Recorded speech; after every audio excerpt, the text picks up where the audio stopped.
ಮಾಡಪ್ಪ ಗೋವಿಂದ ಸ್ವರ್ಗಾರೋಹಣವನ್ನು ಮಾಡಿ ಕಾಪಾಡಪ್ಪ ಗೋವಿಂದ ಜೈ ಹರ ನಮಃ ಪಾರ್ವತಾಪದಯೇ. ಆಗ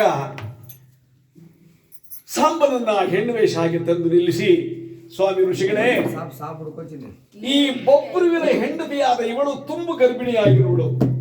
ಬಟ್ಟೆ ಹುಷಾರು, ದೂರ ಮಡಗಿ, ತಟ್ಟೆ ಹತ್ರ ಮುಳುಗಬೇಡಿ, ದೂರ ಮುಳುಗಬೇಕು. ಇವಳ ಹೊಟ್ಟೆಯಲ್ಲಿ ನಾಳೆ ಎಂಥ ಮಗುವಾಗುತ್ತೋ ನೋಡಿ ಹೇಳಿ ಸ್ವಾಮಿ, ಹೆಣ್ಣಾಗುತ್ತೋ ಗಂಡಾಗುತ್ತೋ ನೋಡಿ ಹೇಳಿ ಸ್ವಾಮಿ. ನೋಡ್ದ ಎಂಥ ಧ್ವಜೋದ್ಯ ಮಾಡಿದ್ರು ಮಾಡಬಹುದ್ರ, ಬಿಡ್ತಾರ ಅವರು? ಸಾವಿರಾರು ವರ್ಷಗಳ ಒಂಟಿಗಾಲಲ್ಲಿ ನಿಂತು ತಪಸ್ಸನ್ನು ಮಾಡಿರ್ತಕ್ಕಂತಹ ಮಹಾನುಭಾವರು, ಮಹಾ ತಪಸ್ವಿ ಬಲವನ್ನು ಪಡೆದಿರ್ತಕ್ಕಂತಹ ಮಹಾನುಭಾವರು, ಅವರಿಗೆ ಕ್ಷಣ ಮಾತ್ರದಲ್ಲಿ ಅರಿವಾಗಿದೆಯಂತೆ ಇವರು ಮಾಡತಕ್ಕಂತಹ ಕುಚೋದ್ಯ. ಎಲ್ಲ ಪಾಪಿಗಳೇ, ಕೃಷ್ಣ ಪರಮಾತ್ಮರ ಭಕ್ತರಾಗಿದ್ದು ನಿಮಗೆ ಇಂತಹ ಕುಚೋದ್ಯ ಮಾಡುವಷ್ಟು ಧೈರ್ಯ ಬಂದಿದೆ. ಎಲ್ಲವೆಲ್ಲವೋ ಯಾದವರೇ ಕೇಳಿರಿ, ಹಡೆಯುವನು ಈ ಸಾಂಬದಿಟದಲ್ಲಿ, ಹಡೆಯುವನು ಈ ಸಾಂಬದಿಟದಲ್ಲಿ, ಇವನು ಹಡೆಯುವ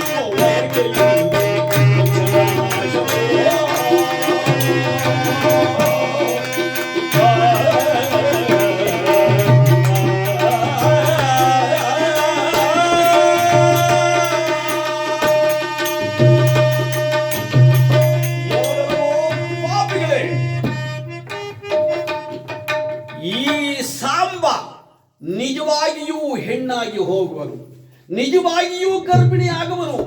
ನಾಳೆ ಸೂರ್ಯೋದಯ ಕಾಲದಲ್ಲಿ ಇವನ ಹೊಟ್ಟೆಯಲ್ಲಿ ಒಂದು ಭಯಂಕರವಾದ ಒನಕೆ ಹುಟ್ಟುವುದು.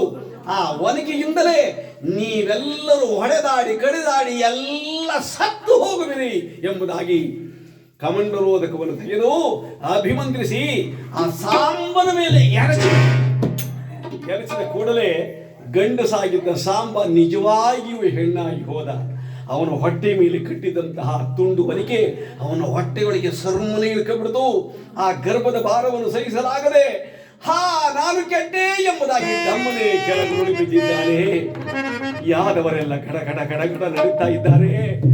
ಈ ಋಷಿಗಳು ಮಾತ್ರ ಅಲ್ಲಿ ಒಂದು ಕ್ಷಣವೂ ನಿಲ್ಲದೆ ಅಲ್ಲಿಂದ ದ್ವಾರಕಾನಗರದಿಂದ ಹೊರಗಡೆ ಓಡಿ ಬಂದು ಅಲ್ಲೊಂದು ಕಡೆ ನಿಂತು, ಹೇ ಕೃಷ್ಣ, ಹೇ ದೇವದೇವ ವಾಸುದೇವ, ನೀನಿಲ್ಲದ ಸಂದರ್ಭದಲ್ಲಿ ನಾವು ಬಂದದ್ದರಿಂದ ಎಂತಹ ಅವಾಂತರವಾಯಿತು ನೋಡಿದೆಯಾ? ಹೇ ಕೃಷ್ಣ, ಹೇ ಕೃಷ್ಣ, ಎಲ್ಲಿರುವೆ ಬಾ ಎಂದರೆ ಯಾವುದೋ ಲೋಕದಲ್ಲಿ ಭಕ್ತೋದ್ಧಾರಕ್ಕಾಗಿ ಹೋಗಿದ್ದಂತಹ ಪರಮಾತ್ಮ ಬರ್ರನೆ ಬಂದಿದ್ದೆ, ದಿಕ್ಕನೆ ಪ್ರತ್ಯಕ್ಷನಾಗಿ ಬಿಟ್ಟ.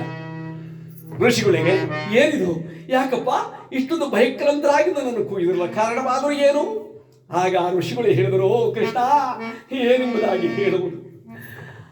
ನಿನ್ನ ಕಡೆಗೆ ಯಾದವರೆಲ್ಲ ನಮ್ಮನ್ನೇನು ಚೆನ್ನಾಗಿ ಸ್ವಾಗತ ಮಾಡಿ ಉಪಚಾರ ಮಾಡಿದ್ರಪ್ಪ.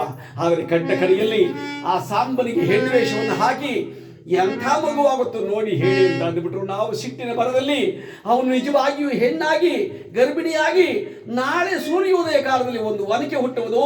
ಆ ಒನಕೆಯಿಂದಲೇ ಎಲ್ಲರೂ ಸತ್ತು ಹೋಗುವರು, ನೀವೆಲ್ಲ ಸತ್ತು ಹೋಗ್ತೀರಾ ಎಂಬುದಾಗಿ ಶಾಪವನ್ನು ಕೊಟ್ಬಿಟ್ಟಿದ್ದೇವೆ. ಕೃಷ್ಣ ನೋಡು, ಕಾಪಾಡು ಕಾಪಾಡು.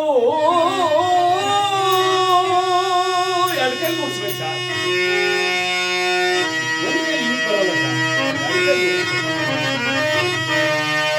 ಕಾಪಾಡು ಎಂದರೆ ಕೃಷ್ಣನಿಗೆ ನಗು ಬಂದ್ಬಿಡುತ್ತು. ಅಲ್ಲಪ್ಪ ಋಷಿಗಳೇ, ಶಾಪ ಕೊಟ್ಟಿರೋರು ನೀವು, ಆ ಶಾಪವನ್ನು ಅನುಭವಿಸಬೇಕಾಗಿರೋರು ನನ್ನ ಕಡೆಗೆ ಯಾದವರು. ಹೀಗಿರುವಾಗ ಅವರು ಓಡಿ ಬಂದು ಕೃಷ್ಣ ಋಷಿಗಳು ಶಾಪ ಕೊಟ್ಬಿಟ್ಟಿದ್ದಾರೆ, ಕಾಪಾಡಪ್ಪ ಅಂತ ಕೇಳ್ಕೋಬೇಕು. ಅಂಥದ್ರಲ್ಲಿ ಶಾಪವನ್ನು ಕೊಟ್ಟಿರುವ ನೀವೇ ಬಂದು ಕಾಪಾಡಿ ಅಂತ ಕೇಳ್ತಾ ಇದ್ದೀರಲ್ಲಪ್ಪ, ಏನಿದ್ರ ಅರ್ಥ? ಆಗ ಋಷಿಗಳೇ ಹೇಳಿದ್ರೆ, ಕೃಷ್ಣ ನೀನು ಸಾಮಾನ್ಯದನೇನಪ್ಪ, ಕಳ್ಳ, ಹುಟ್ಟಿದಂಗೆ ಜೈಲ್ನಾಗ ಹುಟ್ಟಿದವ ನೀನು ಅಲ್ಲೂರ. ಕೃಷ್ಣ ಎಲ್ಲಿ ಹುಟ್ಟಿದ್ದು? ಜೈಲಿನಲ್ಲಿ ಕಣವ. ಶರ್ಮನೆ ಕಂಸ ಶರ್ಮನೆ ಕೂಡ ಹಾಕ್ಬಿಟ್ಟಿದ್ದ. ಯಾರನ್ನ? ವಸುದೇವನನ್ನ, ಕೃಷ್ಣನ ತಂದೆ ತಾಯಿಗಳಿಬ್ಬರನ್ನು ಕೂಡ ಹಾಕ್ಬಿಟ್ಟಿದ್ದೆ. ಯಾಕೆಂತಂದರೆ ತಂಗಿಯ ಹೊಟ್ಟೆಯಲ್ಲಿ ಹುಟ್ಟತಕ್ಕಂತಹ ಮಕ್ಕಳಲ್ಲಿ ಯಾರಾದರೂ ಅಷ್ಟಮ ಗರ್ಭ ಸಂಜಾತನಾಗಿ ಬರ್ತಾನೆ, ನೀನು ಸಂಹಾರ ಮಾಡ್ತಾನೆ ಅಂತ ಕಂಸನಿಗೆ ಆಕಾಶವಾಣಿ ನುಡಿದು ಬಿಟ್ಟಿತ್ತು. ಅದಕ್ಕೆ ತಂಗಿಯ ಹೊಟ್ಟೆಯಲ್ಲಿ ಹುಟ್ಟಿದಂತಹ ಎಲ್ಲ ಮಕ್ಕಳನ್ನು ಸಾಯಿಸ್ತಾ ಬಂದ. ಆ ರೀತಿಯಾಗಿ ಕೃಷ್ಣ ಜೈಲಲ್ಲಿ ಹುಟ್ಟಿದವನು, ಕಟ್ಟ ಕಡೆಯಲ್ಲಿ 8ನೇ ಗರ್ಭ ದೇವಕಿ ಗರ್ಭದಲ್ಲಿ ಹುಟ್ಟಿದವನು. ಅದನ್ನು ಪರಮಾತ್ಮನ ಸಂಕಲ್ಪದಿಂದ ವಸುದೇವ ಮಹಾರಾಜರು ತಗೊಂಡೋಗಿ ಗೋಕುಲದಲ್ಲಿ ಇರಿಸ್ಬಿಟ್ರು. ಅಲ್ಲಿರ್ತಕ್ಕಂಥ ಹೆಣ್ಣು ಮಗುವನ್ನು ತಂದು ಇಲ್ಲಿ ಮಲಗಿಸೋದು. ಆ ಹೆಣ್ಣು ಮಗುವನ್ನು ಕೊಂದೇ ಹೊರತು ಅಷ್ಟಮ ಗರ್ಭದಲ್ಲಿ ಹುಟ್ಟಿದಂಥ ಕೃಷ್ಣ ಪರಮಾತ್ಮನ ಕೊಲ್ಲಕ್ಕಾಗಿಲ್ಲ. ಅದಕ್ಕೆ ಋಷಿಗಳು ಹೇಳ್ತಾರೆ, ನೀನು ಕಳ್ಳ ಕಣಪ್ಪ, ಮೊದಲೇ ಜೈಲ್ನಾಗ ಹುಟ್ಟಿದವನು, ಚಿಕ್ಕಂದಿನಲ್ಲಿ ಬೆಣ್ಣೆ ಮೊಸರುಗಳನ್ನ ಕದ್ದು ತಿಂದವನು, ನೀನು ಅಂಗೈ